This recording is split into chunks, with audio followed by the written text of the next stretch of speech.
Hi, Teresa. Okay, you must have, were you late? I'm not sure why I'm only getting this now. Okay, yeah, that's horrible. I hate the oval. Oval says to me, Little House on the Prairie.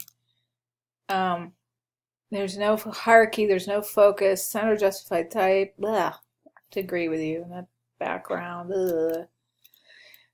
There's no excuse for this in this day and age. There's so many templates out there that do all the work for you. With web design, really, I'm not sure what's going on here. Maybe the artist wanted more and more on there, or the client wanted more and more, and it changed the template. I don't know, but I don't think it looks professional. I have to agree with you there.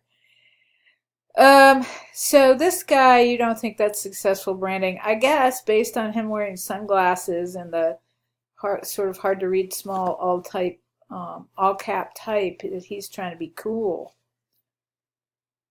Let's see. Hold on a sec. Yeah, you're right. I mean, does this tell you that she's organized, that she's going to be a strong leader for your wedding day? No, it doesn't. I think that's a really good point.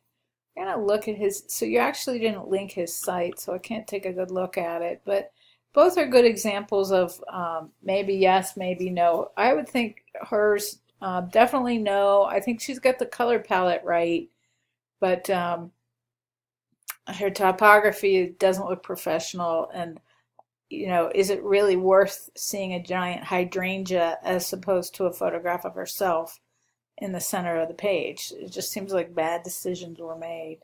And his, like I said, I think he's just trying to look cool, and maybe that's not exactly what you want, but it sounds like it's working for him because if he's got the Cincinnati Bengals, then that's really all he needs, right?